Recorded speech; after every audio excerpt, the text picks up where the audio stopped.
ഇതാ നമ്മളെ അബ്ബാസ്ക ഓമശ്ശേരി കച്ചവടം ചെയ്യുന്ന അബ്ബാസ്ക വയനാട്ടിലൊരു സംരംഭം തുടങ്ങാൻ പോവാണ്. അപ്പോൾ അതിൻ്റെ ഉദ്ഘാടനം ആയില്ല, അതിൻ്റെ പണി നടന്നുകൊണ്ടിരിക്കുകയാണ്. പിന്നെ ഇതാ അതിൻ്റെ ക്ലീനിങ് ആണ്. വയനാട് തളിപ്പുഴ എന്ന സ്ഥലത്താണ്. അപ്പോൾ ആരെങ്കിലും വയനാട് വരികയാണെങ്കിൽ ഒരു 10-20 ദിവസം കൊണ്ട് പരിപാടി സ്റ്റാർട്ട് ചെയ്യും. പണിയിലാണ്. അപ്പോൾ കടികൾ, നല്ല എണ്ണക്കടികൾ, ബിരിയാണി, പിന്നെ പുതിയ പുതിയ എണ്ണക്കടികൾ, എല്ലാ സംഭവങ്ങളും ഉണ്ടാവും. അപ്പോൾ നിങ്ങളെല്ലാവരും വയനാട് വരുന്ന ആൾക്കാർ, ടൂറായിട്ട് വരുന്ന ആൾക്കാരുകളൊക്കെ സഹകരിക്കുക.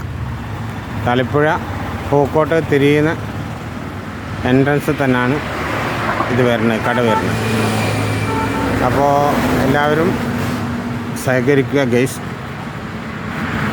വിജയിപ്പിക്കുക.